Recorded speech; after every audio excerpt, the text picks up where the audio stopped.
Hello dear students. मेरा नाम अनिल कुमार श्रीवास्तव है। आज मैं अमेरिका के वाइट हाउस से रिलेटेड एक घटना का जिक्र करने जा रहा हूँ। वहाँ कथित तौर पर इंडियाना राज्य से एक शूटर या सुसाइडल बॉम्बर आप कह सकते हैं, सुसाइड बॉम्बर कह सकते हैं, जो कि आत्मघाती हमला करने का की फिराक में था। वह वाइट हाउस आया।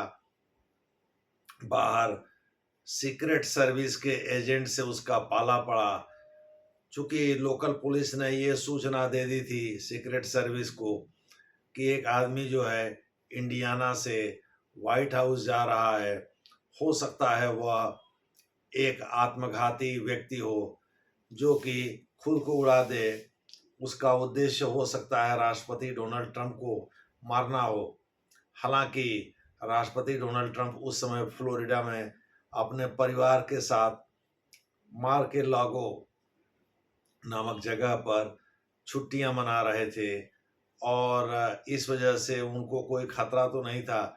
लेकिन चूंकि व्हाइट हाउस विश्व की टॉप जो सर्विस है सुरक्षा की, उसके हवाले था, यानी सीक्रेट सर्विस के हवाले था, तो इसका सीधा मतलब हुआ कि डोनाल्ड ट्रंप को कोई भी खतरा ना हो, चाहे वो व्हाइट हाउस के भीतर रहें या वह बाहर रहें। अगर बाहर रहते हुए भी खतरा होता है तो भीतर रहते हुए भी खतरा हो सकता है। इसलिए व्हाइट हाउस की सुरक्षा भी सीक्रेट सर्विस के लोग ही करते हैं। राष्ट्रपति के परिवार की सुरक्षा भी सीक्रेट सर्विस के लोग ही करते हैं। तो जो डिस्क्रिप्शन लोकल पुलिस ने बताया था उसी से मिलता जुलता चेहरा मोहरा वाला एक इंसान व्हाइट हाउस के बाहर टहलते हुए पाया गया। जब सीक्रेट सर्विस के एजेंट ने उसको रोकने की कोशिश की तो उसने शस्त्र अपना लहराना शुरू कर दिया और इस प्रकार से दोनों के बीच मुठभेड़ भी हुई, जिसमें उसको गोली लगी और वो हॉस्पिटल में एडमिट करा दिया गया। उसके बाद क्या हुआ ये स्थिति बताई नहीं गई है। हालांकि ये संडे की घटना है लेकिन इसको गोपनीय रखा गया है। मेट्रोपॉलिटन जो कोलंबिया की मेट्रोपॉलिटन पुलिस है वाशिंगटन की, वो इसकी जांच कर रही है और देखना है कि इस मामले में क्या मोड़ आता है, क्या होता है। जैसा होगा वैसा फिर आपसे चर्चा किया जाएगा। लेकिन हम बताते चलें कि व्हाइट हाउस ठीक उसी तरह से है जैसे भारत के प्रधानमंत्री का 7 लोक कल्याण मार्ग, जो 7 रेस कोर्स रोड पहले कहलाता था, वहाँ की सुरक्षा होती है। उससे भी ज़्यादा चाक चौबंद व्हाइट हाउस का रहता है। जैसे यहाँ प्रधानमंत्री के आसपास तो 750 एसपीजी के जवान होते हैं, लेकिन प्रधानमंत्री के आवास के अगल बगल जो है वो जो सुरक्षा होती है उसमें सेना के लोग भी होते हैं, अर्धसैनिक बलों के लोग भी होते हैं।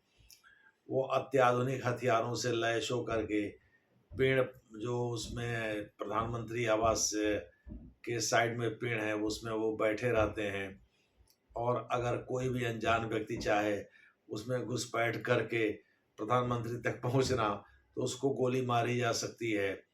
ठीक उसी तरह से अमेरिका की स्थिति भी है। अमेरिका में भी व्हाइट हाउस में सीक्रेट एजेंट रहते हैं, सीक्रेट सर्विस के एजेंट रहते हैं।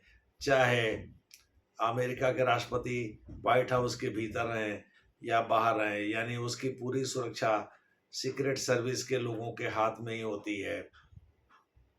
तो संजोग से डोनाल्ड ट्रंप साहब बाहर थे, लेकिन उस बाहर भीतर से मतलब नहीं है। मतलब ये है कि जिस आदमी ने अस्त्र शस्त्र या शस्त्र लहराया और जो सीक्रेट सर्विस के एजेंट है उस पर फायरिंग किया, जवाबी कार्रवाई में वह घायल हुआ कि मर गया ये पता नहीं है। हॉस्पिटल में है। अब देखना है, इसकी जांच हो रही है, इसमें क्या तथ्य उभर कर सामने आता है। डोनाल्ड ट्रंप राष्ट्रपति जब नहीं थे तब भी इनके ऊपर हमला हुआ था। कैलिफोर्निया में एक सभा को संबोधित कर रहे थे, उस समय इनके कान को गोली लगी थी, कान में गोली लगी थी और कान छिद गया था, अच्छा खासा खून बह गया था इससे।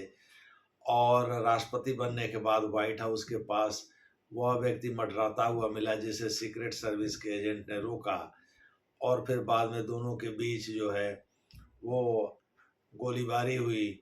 नतीजा ये हुआ कि जो इंडियाना से आया, कथित तौर पर इंडियाना से आया हुआ जो शूटर था, वह घायल हुआ कि मरा ये तो हॉस्पिटल वाले ही बताएंगे, लेकिन सीक्रेट सर्विस के एजेंट ने उसको गोली मारी।